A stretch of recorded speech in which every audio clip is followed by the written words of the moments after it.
వచ్చిన స్పందన చూస్తుంటే అంతా ఇంత కాదు సార్.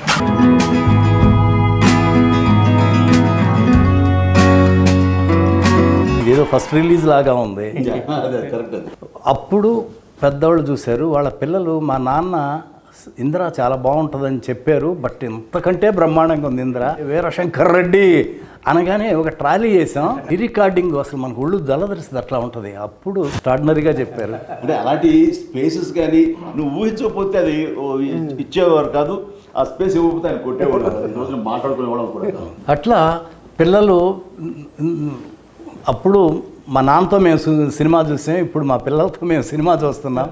ఎవరో అన్నారు, నువ్వు ఇదివరకు నాన్న వాళ్ళ పర్మిషన్ తీసుకుని అమ్మ నాన్న పర్మిషన్ తీసుకుని వెళ్ళామండి, ఈ రోజున అమ్మ నాన్నలు పోయి మా పిల్లలు తీసుకుని వెళ్తాం నువ్వు అని. ఒక చిన్న పిల్లలు అయితే సినిమా చూడలేదంట, వాళ్ళ నాన్న వేసే డ్యాన్స్ చూస్తున్నారు థియేటర్లో.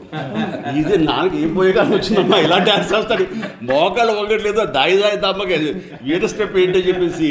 సినిమా అంతా ఒక ఎత్తు అయితే ఆ ఒక స్టెప్ ఒక ఎత్తు అనుకునేవాడిని. వర్షం పాట, వర్షం. ఈ క్లాసులోనూ ప్రతి ఒక్కడు నిన్న సీసాలు పట్టుకెళ్ళారు, వర్షం పడతారు థియేటర్లో సార్. తడిపిస్తారా?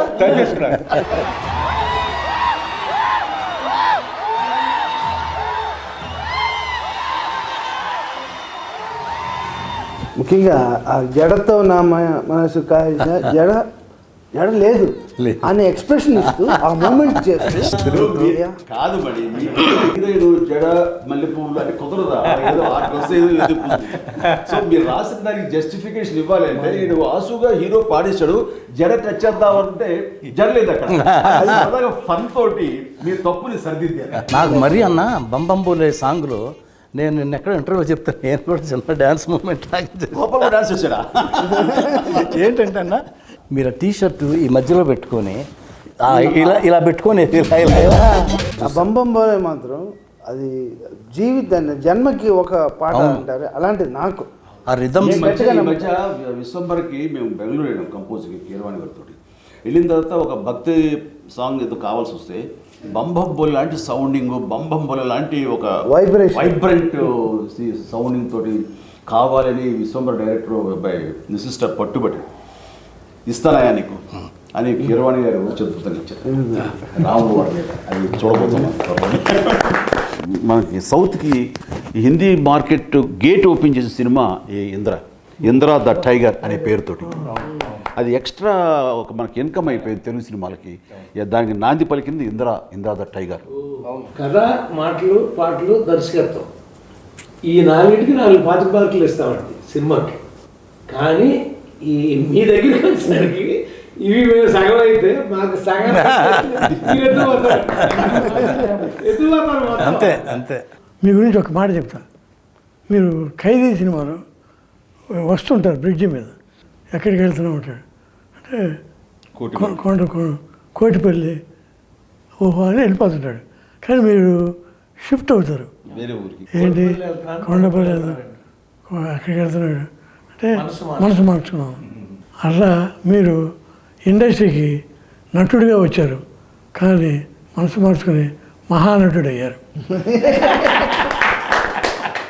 అది ఈ సినిమాలో మెగాస్టార్ చిరంజీవి గారు హీరోనే కాదు, మేము ఫస్ట్ స్టోరీ డిస్కషన్ అయిన తర్వాత ఇంకా ఎందుకు కరెక్ట్గా రావట్లేదని దత్తు గారు నేను అన్న మీరు రావాలి, మీరు కూర్చోవాలి. అప్పుడు కానీ పెద్ద అబ్బాయి కుదురుగా కూర్చోడు అంటే 4 రోజులు ఆయన వచ్చి, ఆయనకు అవసరం లేదు డైలాగ్, సీన్ బై సీన్ అనుకుంటా మొత్తం ఫుల్ స్క్రిప్ట్ రెడీ చేసుకున్నాం. జగదేవి వీరు అతను సుందరి నుంచి ఆయన చేసి సినిమా అన్నింటిలో నన్ను కూర్చోబెట్టాము. అందరూ 2.5 months కూర్చున్నారు ఆయన జగదేవి సుందరికి మద్రాసులో. రాఘేంద్ర వారిని 5 రోజులు మిస్ అయ్యాడు, కానీ 2.5 months ఆయన తప్పన ఇది ఎంత ఎక్స్ట్రాడినరీగా ఉంటుందో. ఫైనల్ ఇప్పుడు లెంగ్త్ ప్రాబ్లం వచ్చింది, మేము ఫస్ట్ కాపీ చూసాం. 3 hours 20 minutes వచ్చింది, 25 minutes తగ్గించాలన్న ఇది 18 నిమిషాలు 20 నిమిషాలు లేపు అవుతాం. ఇప్పుడు మేమంతా అనుకున్నాం, మిమ్మల్ని ముందు కూర్చోబెట్టి మేము ఎవరు ఏం మాట్లాడకూడదు అని పర్ఫెక్ట్గా ఆ లెంగ్త్ ఇన్పుట్స్ అన్నది ఎవరు ఏమి ఇస్తారో తెలియదు, ఎలాంటి సహకారం లభిస్తుందో తెలియదు. ఒక బ్రెయిన్కి 2 బ్రెయిన్లు గొప్పవి, 2కు 3 బ్రెయిన్లు ఎప్పుడు గొప్పవి. అది నమ్మినటువంటి మనిషి గొప్ప. వెల్కమ్ చేయాలి, అందరికి ఇన్పుట్స్ తీసుకోవాలి, అప్పుడే ఇలాంటి మంచి మంచి సినిమాలు వస్తాయి. ఫస్ట్ ఆఫ్ ఆల్ ఇది ఈగోలు అనేది ఉండకూడదు. ఆఖరి అల్టిమేట్గా సినిమా హిట్ అయితే ఎవరి పేరు వస్తుంది? ఇందిరా అంటే బి గోపాలే. డైరెక్టర్కి ఏంటండి సంగీత జ్ఞానం, సాహిత్య జ్ఞానం, లోకతో పాటు లోక జ్ఞానం కూడా ఉన్నారండి. Common sense. Common sense. First పెద్ద ఎపిసోడ్ లక్నోలో పెట్టుకున్నాం. షౌకత్ అలీ ఖాన్ కొడతా ఉండేది, కట్టేసి కొడతా ఉంటే అక్కడ ఒరిజినల్గా అక్కడ డైలాగ్ దెబ్బలు తిని కామ్గా వెళ్ళిపోతారు, డైలాగ్ లేదు అక్కడ.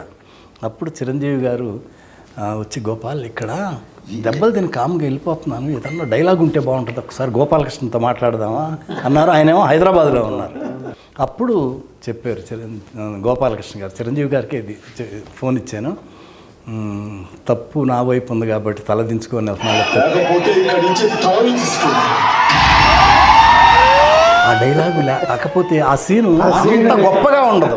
నాకేంటంటే ఏదైనా సరే ఇది రాఘవేంద్రరావు గారు నేను నేర్చుకున్నది. ఎలాగంటే రాఘవేంద్రరావు గారు ఏదో సినిమాలో మంచి దొంగ సినిమాలో మోహన్ బాబు అలా పైన చూస్తుంటే కింద నుంచి వెళ్ళాలి.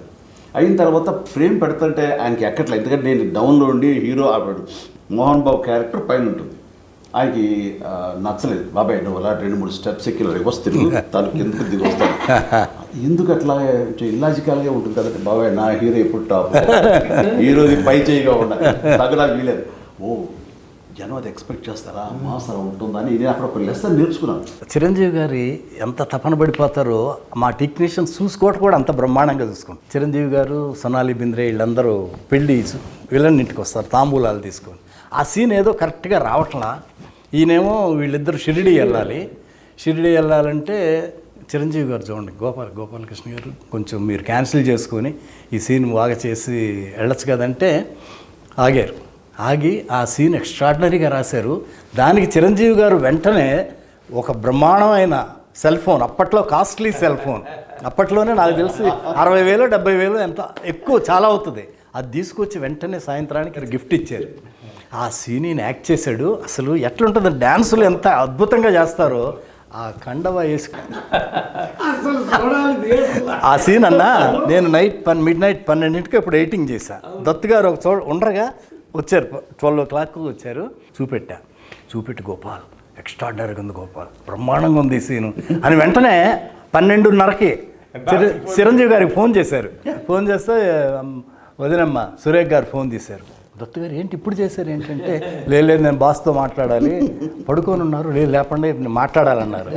ఆమె లేపి చిరంజీవి గారిని లేపి ఫోన్ ఇచ్చి దత్తు గారు ఏంటంటే, దత్తు గారు ఏంటి ఇప్పుడు చేశారంటే, బాస్ ఇది ఒక సాంగ్ బాస్, ఈ సీను అదిరిపోయింది, ఏమి చేశారు బాస్ మీరు, ఎక్స్ట్రాడినరీగా ఉంది. నాకు ఇప్పుడు సీన్ చూసాను, మీకు చెప్పాలన్నది చెప్పేశాను, నేను హ్యాపీ.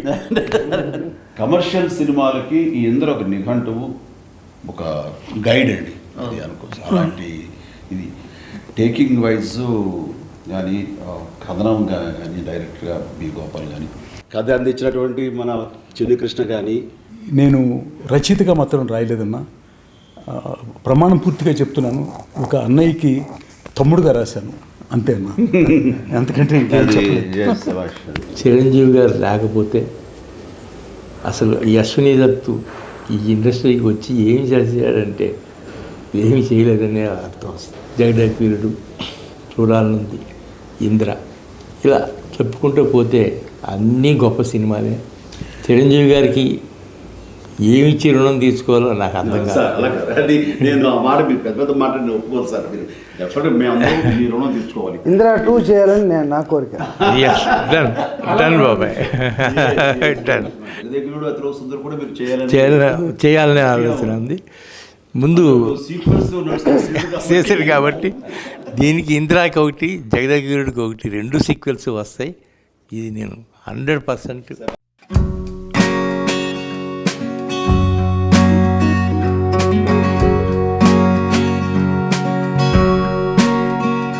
రాననుకున్నారా, రాలేననుకున్నారా, 22 ఏళ్ల తర్వాత వచ్చిన మళ్ళీ అదే ఊపు, అదే ఉత్సాహం, అదే అద్భుతం.